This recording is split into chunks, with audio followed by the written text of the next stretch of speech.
الله تعالى وبركاته. الحمد لله رب العالمين والعاقبة للمتقين والصلاة والسلام على سيد الأنبياء والمرسلين وعلى آله وأصحابه وذريته وعلماء ملته وشهداء محبته أجمعين. أما بعد، فأعوذ بالله من الشيطان الرجيم. بسم الله الرحمن الرحيم. لا أقسم بهذا البلد وأنت حل بهذا البلد. صدق الله العظيم وبلغنا رسوله النبي الكريم ونحن على ذلك لمن الشاهدين والشاكرين. میرے آقا صلی اللہ علیہ وسلم کے پیارے دیوانوں، آئیے کچھ عرض و معروضات پیش کرنے سے پہلے حضور نبی اکرم نور مجسم ارواح نافدہ محمد عربی صلی اللہ علیہ وسلم کی بارگاہ وہ ہر بات میں اس طرح میں درود مقدسہ پڑھاؤں، آپ میرے ساتھ پڑھنے کی کوشش کریں. الصلاة والسلام عليك يا رسول الله. الصلاة والسلام عليك يا حبيب الله. الصلاة والسلام عليك يا نبي الله وعلى آلك وأصحابك يا نور الله صلی اللہ تعالی علیہ وسلم. میرے آقا صلی اللہ علیہ وسلم کے پیارے دیوانوں، عزیزان ملت اسلامیہ، ابھی میں نے جس آیت کریمہ کی تلاوت کرنے کا شرف حاصل کیا، اس میں اللہ تبارک و تعالی ارشاد فرماتا ہے: اے محبوب، مجھے اس شہر کی قسم جس میں آپ جلوہ گر ہوئے، آپ تشریف لائیں، آپ اس شہر میں مبعوث ہوئے. میرے آقا صلی اللہ علیہ وسلم کے پیارے دیوانوں،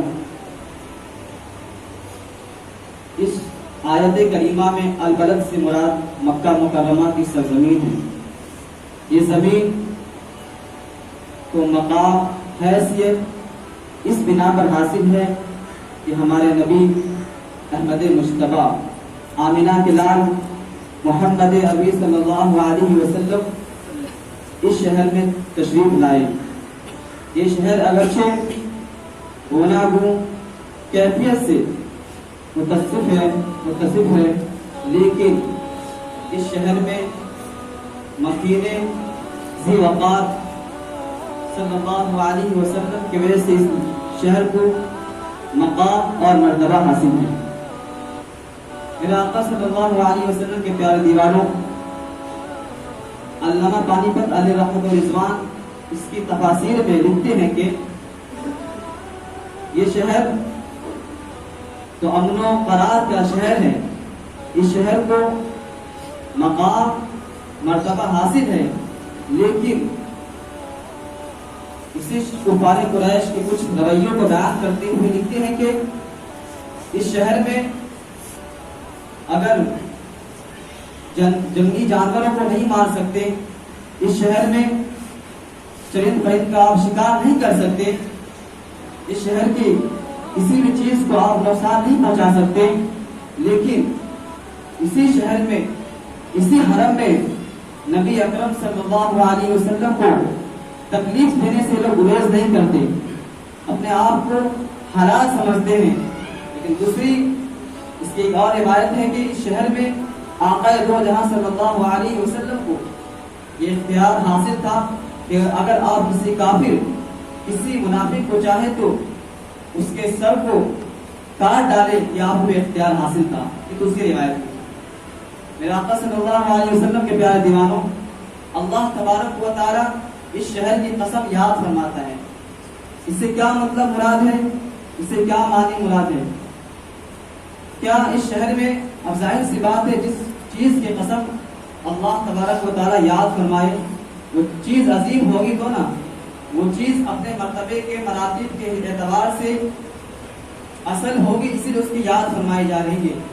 اللہ تبارک و تعالیٰ اس زمین کو اسی لیے یاد فرمایا کہ اس شہر میں مزدلفہ کی وادی ہے، اس لیے اس کو یاد کیا جاتا ہے۔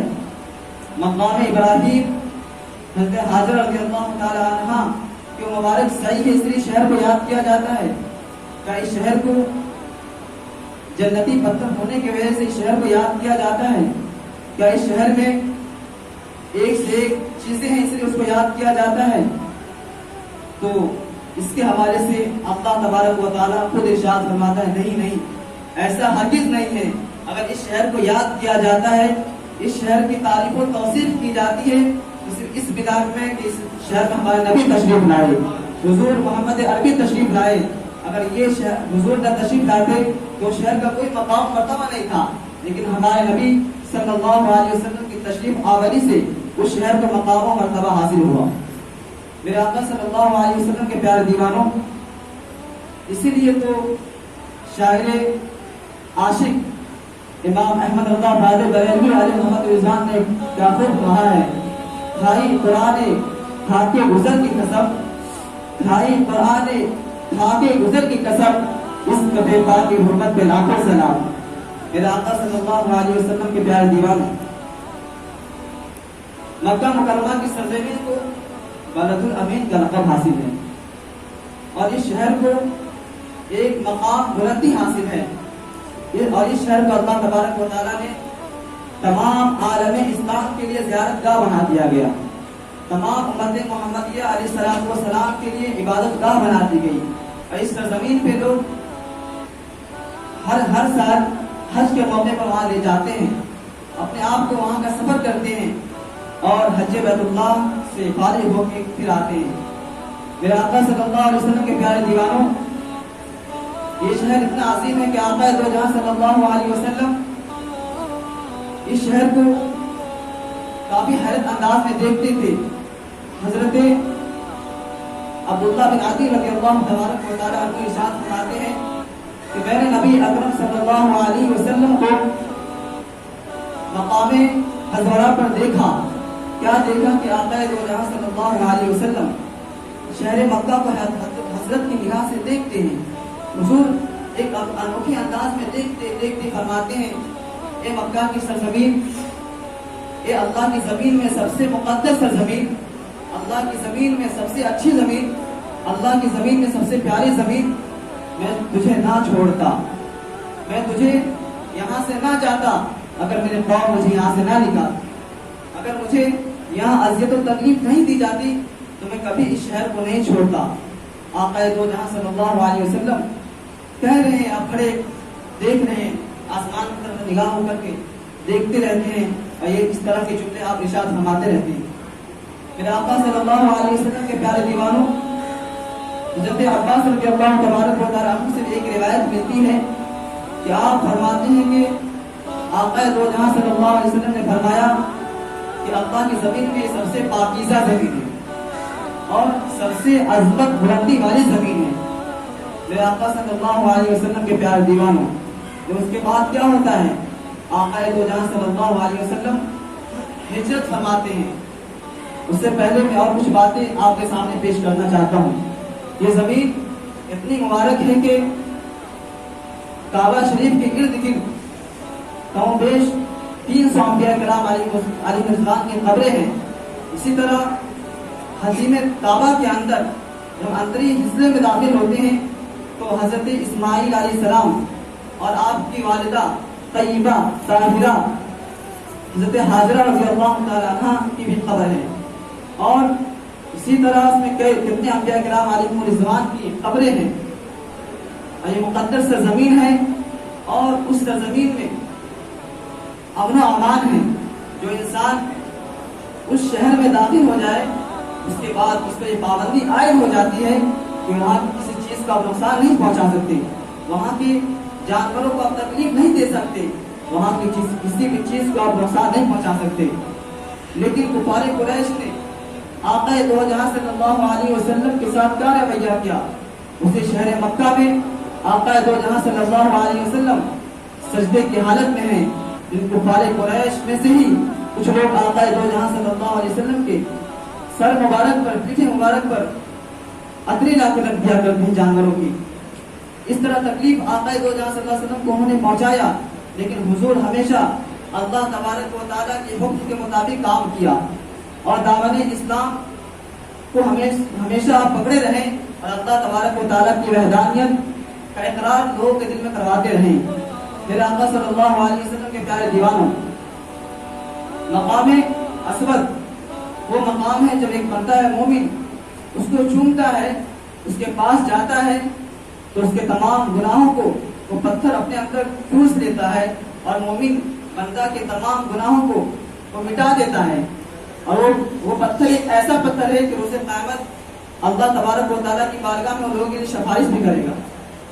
میرے آقا صلی اللہ علیہ وسلم کے پیارے دیوانوں، اس پتھر پہ اگر کوئی انسان اپنے ہاتھوں کو پھیرتا ہے تو اس پتھر اس انسان کے کیے ہوئے کرتوت و گناہوں کو اپنے اندر جذب کر لیتا ہے. حدیث مبارکہ میں ہے کہ وہ پتھر دودھ سے بھی زیادہ سفید تھی، لیکن لوگوں کے گناہوں کی وجہ سے وہ سیاہ ہو گئی. میرے آقا صلی اللہ علیہ وسلم کے پیارے دیوانوں، ایک مرتبہ آقا تو جہاں صلی اللہ علیہ وسلم اس پتھر کو چوم رہے تھے. حضرت عمر رضی اللہ تبارک و تعالیٰ عنہ بھی آپ کے ساتھ رہتے تھے اور آپ رو رہے تھے.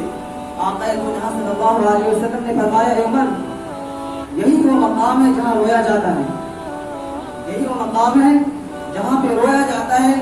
اسی لیے کہ اس مقام یہ وہ مقام ہے جب کل قیامت کے دن اللہ تعالیٰ کی بارگاہ میں سفارش کرے گی، لوگوں کے حق میں گواہی دے گی.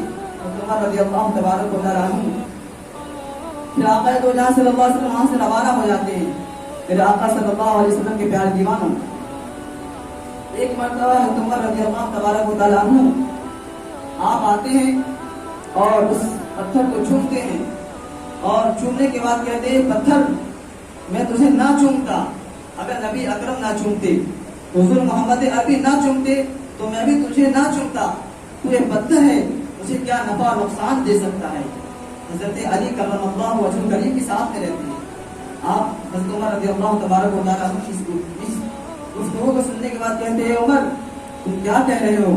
یہ پتھر ایک مومن کو فائدہ بھی دیتا ہے اور ایک کافر کو نقصان بھی دیتا ہے. اس طرح حضرت علی رضی اللہ تبارک و تعالیٰ عنہ فرماتے ہیں کہ اگر کوئی مومن، کوئی سچا مسلمان صحیح نیت کے ساتھ وہاں جاتا ہے تو اس کی سفارش وہ اللہ تبارک و تعالیٰ کی بارگاہ میں پتھر بھی کرے گا. اور قیامت کے دن پتھر کس طرح اٹھایا جائے گا؟ ابھی تو ہمیں یہ پتھر کی شکل میں دکھتا ہے، لیکن روز قیامت یہ پتھر آنکھوں اور زبانوں کے ساتھ اٹھایا جائے گا.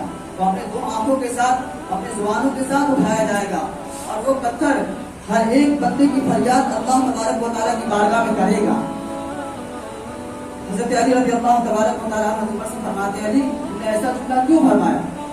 حضرت عمر رضی اللہ تبارک و تعالیٰ عنہ دیکھنے لگے اور آپ سے پوچھتے کہ یہ فائدہ بھی دے سکتا ہے. حضرت علی رضی اللہ تبارک و تعالیٰ عنہ ارشاد فرماتے ہیں کہ یہ پتھر فائدہ بھی دیتا ہے، نقصان بھی دیتا ہے. ایک مومن کو فائدہ دیتا ہے اور ایک کافر کو جب اس پہ ہاتھ پھیرتا ہے کوئی کافر تو وہ مومن کا گناہ اس کافر کے اندر آ جاتا ہے، ضبط کر لیتا ہے. وہ گناہ کافر کے اندر آ جاتا ہے، اس کو تکلیف ہوتی ہے. لیکن ایک مومن، سچا مومن صحیح نیتوں کے ساتھ اگر اس کو چومتا ہے تو اس کے تمام گناہوں کو پتھر جذب کر لیتا ہے، اپنے اندر چھپا لیتا ہے. میرے آقا صلی اللہ علیہ وسلم کے پیارے دیوانوں، یہ پتھر کی بہت فضیلت ہے. اور اسی طرح اگر آپ دیکھیں کوئی انسان مکہ مکرمہ کی طرف روانہ ہوتا ہے، جب پہلی مرتبہ ایک بندے کی ایک بندہ مومن کی نگاہ بیت اللہ پر پڑتی ہے تو بندہ جو بھی دعا مانگتا ہے اللہ تبارک و تعالیٰ کی بارگاہ میں وہ ہر دعا قبول ہو جاتی ہے. اسی لیے جو بھی بندہ جائے حج بیت اللہ کے لیے وہ صحیح ارادے کے ساتھ، صحیح نیتوں کے ساتھ اور اچھے کاموں کا انجام دہی کی نیت سے جائے. اگر ہمارا جانا صرف دکھاوا ہے، اگر ہمارا جانا صرف بہوائی ہے، اگر ہمارا جانا صرف لوگوں میں اپنے آپ کو حاجی کہلانے کی رقم سے نوازنا ہے تو یہ ہماری خامیاں ہیں اور اس کا کوئی فائدہ حاصل ہونے والا نہیں. اسی لیے کہ اللہ تبارک و تعالیٰ ہر کسی کی نیتوں سے بخوبی واقف ہے. ایک مرتبہ حضرت علی کرم اللہ وجہ کریم ایک راستے سے گزر رہے تھے. اچانک سے ایک چوٹی کے اوپر آپ کا قدم پڑ جاتا ہے. وہ چوٹی ایک دم زخمی ہو جاتی ہے. زخمی ہونے کے بعد حضرت علی رضی اللہ تبارک و تعالیٰ عنہ وہاں پہ کھڑے رہتے ہیں. کچھ دیر تک اس چوٹی کا انتظار کرتے رہتے ہیں. وہ چوٹی کب اپنے سراغ کے اندر جاتی ہے. حضرت علی کرم اللہ وجہ کریم اس چوٹی کو دیکھتے دیکھتے پریشان بھی ہو رہے تھے کہ ہماری وجہ سے اس چوٹی کو نقصان پہنچا, ہماری وجہ سے اس چوٹی کو تکلیف ہوئی. آپ دیکھ رہے تھے حسرت بڑی نگاہوں سے. حضرت علی کرم اللہ وجہ کریم وہاں سے تشریف لے جاتے ہیں. خواب میں آقا دو جہاں صلی اللہ علیہ وسلم آتے ہیں اور کہتے ہیں علی کل تم نے کون سا ایسا کام کیا, کون سا ایسا عمل کیا جس کی وجہ سے اللہ تبارک و تعالیٰ اور اس کے فرشتے ناراض ہیں, غصے کا اظہار کر رہے ہیں. حضرت علی کرم اللہ وجہ کریم عرض کرتے ہیں یا رسول اللہ صلی اللہ تعالی علیہ وسلم مجھے اس کا علم نہیں ہے, مجھے یاد نہیں ہے, آپ مجھے بتا دیں. آقا دو جہاں صلی اللہ علیہ وسلم فرماتے ہیں کہ کل جس چوٹی کے اوپر تمہارا پیر گیا وہ چوٹی کوئی عام چوٹی نہیں تھی, وہ چوٹی صدیقیوں میں سے تھی. یعنی جب سے اللہ تبارک و تعالیٰ اسے پیدا فرمایا ہے, جب سے وہ اللہ تبارک و تعالیٰ کی تعریف و توصیف کر رہی ہے. میرے آقا صلی اللہ علیہ وسلم کے پیار دیوانوں, حضرت علی رضی اللہ تعالیٰ عنہ عرض کرتے ہیں یا رسول اللہ صلی اللہ علیہ وسلم اب میرا کیا حال ہوگا. وہ چوٹی رب کی بارگاہ میں عبادت کرتی تھی لیکن میری ایک تکلیف کی وجہ سے وہ غافل ہو گئی, اب میرا کیا حال ہوگا. حضور صلی اللہ علیہ وسلم ارشاد فرماتے ہیں کہ ہوتا تو بہت برا, لیکن اس چوٹی نے اللہ تبارک و تعالیٰ کی بارگاہ میں یہ فریاد پیش کی, یہ اپنی عرضی پیش کی کہ اللہ تبارک و تعالیٰ یقیناً ہر کسی کی نیتوں کو جانتا ہے. حضرت علی رضی اللہ تبارک و تعالیٰ عنہ کی یہ نیت نہ تھی تو مجھے تکلیف پہنچائے, لہٰذا یہ اللہ تو اس کو معاف فرما.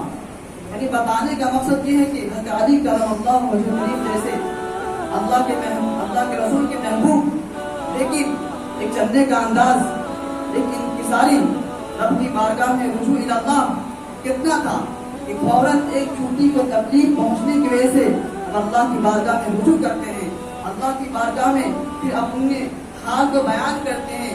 لیکن ہمیں اور آپ کو اپنا محاسبہ کرنا چاہیے, اپنا جائزہ لینا چاہیے کہ ہم اگر کوئی عمل بھی کرتے ہیں تو عام طور سے لوگوں میں دکھاوا ہوتا ہے. ایسا ہرگز نہ کرے. کوئی بھی عمل کرے, کوئی بھی کام کرے, صرف رجوع اللہ کے لیے کرے, اللہ تبارک و تعالیٰ کی رجوع ہو کر کرے کہ رب میرا دیکھ رہا ہے, رب میری نیتوں سے واقف ہے, لہٰذا ہمیں اور آپ کو ہر کام اللہ کی رضا کے لیے کرنا چاہیے. اور یہ حج والا مہینہ ہمارے سامنے ہے. اگر ہم بیت اللہ کے لیے جاتے ہیں تو صرف اور صرف اللہ تعالیٰ کی اطاعت و فرما برداری کے لیے جانا ہے. کوئی دکھاوا نہیں, کوئی لوگوں میں شور و غل نہیں. ہاں آپ اپنے احبا اقربا دیگر لوگوں سے معافی تلافی کریں, آپ ان کے لیے خاص دعوت کریں, ان کو بلائیں اور اپنے ہر معاملات کو ان کے سامنے پیش کریں. اگر آپ سے کوئی غلطی ہو گئی ہو تو آپ رجوع کریں. پھر آقا صلی اللہ علیہ وسلم کے پیار دیوانوں, حضور صلی اللہ علیہ وسلم جب مکہ سے مدینہ کی طرف روانہ ہوتے ہیں, آپ جب مدینہ شریف میں پہنچتے ہیں تو جتنے بھی مہاجر انصار رہتے ہیں عرض کرتے ہیں یا رسول اللہ صلی اللہ علیہ وسلم آپ میرے گھر تشریف لائیں, آپ میرے گھر تشریف لائیں. ہر بندے, ہر حضور کے چاہنے والوں کے اندر یہ تمام کی یہ خوشی تھی کہ حضور ہمارے گھر تشریف لائیں. حضور صلی اللہ علیہ وسلم نے فرمایا کہ دیکھو میری اونٹنی جس مقام پہ بیٹھ جائے گی اللہ کے حکم سے میں اس کے گھر اس کا مہمان رہوں گا. تو اونٹنی حضرت ایوب انصاری رضی اللہ تبارک و تعالی عنہ کے گھر کے پاس یعنی مسجد نبی کے پاس بیٹھ گئی. پھر حضرت ایوب انصاری رضی اللہ تبارک و تعالی عنہ حضور صلی اللہ علیہ وسلم کی اجازت سے آپ کا سارا سامان لیتے ہیں, لینے کے بعد اپنے گھر میں لے جاتے ہیں. حضور صلی اللہ علیہ وسلم سے کہتے ہیں حضور پہلا منزلہ دوسرا منزلہ ہے، آپ کون سا منتخب فرماتے ہیں؟ حضور صلی اللہ علیہ وسلم پہلا منزلہ لیتے ہیں. کیوں؟ حضور فرماتے ہیں کہ جب لوگ ملنے کے لیے آئیں گے تو کسی کو تکلیف نہ ہو زیادہ اوپر چڑھنے کی وجہ سے، کسی کو تکلیف نہ ہو مجھ سے ملنے کی وجہ سے، لہٰذا ایسی جگہ مقرر کرو جہاں پہ لوگوں کو آنے جانے کے لیے آسانیاں ہوں. حضور دیکھیں اتنا امت کا خیال فرما رہے ہیں. حضور ایک امت کے لیے اپنے دل میں کتنا درد رکھتے ہیں، لیکن آج ہم بھی امت ہیں، آج بھی ہم حضور کی امت محمدیہ میں ہیں، لیکن آج ہمارا عمل کیا ہے؟ آج ہمارا رویہ کیا ہے؟ کیا ہم حضور صلی اللہ علیہ وسلم کے فرامین پہ عمل کر رہے ہیں؟ نہیں کر رہے ہیں. تو ہمیں اپنا محاسبہ کرنی چاہیے. کیا حضور نے فرمایا کہ نماز میری آنکھوں کی ٹھنڈک ہے، کیا ہم اس کو وقت پہ ادا کر رہے ہیں؟ نہیں کر رہے ہیں، تو کرنے کی ضرورت ہے. حضور نے فرمایا کہ لوگوں سے صلہ رحمی کرو، کیا کر رہے ہیں؟ نہیں کر رہے ہیں، تو کریں. حضور نے فرمایا لوگوں کھانا کھلاؤ، غریبوں کا خیال رکھو، امت محمدیہ کے ہر فرد کا خیال رکھو.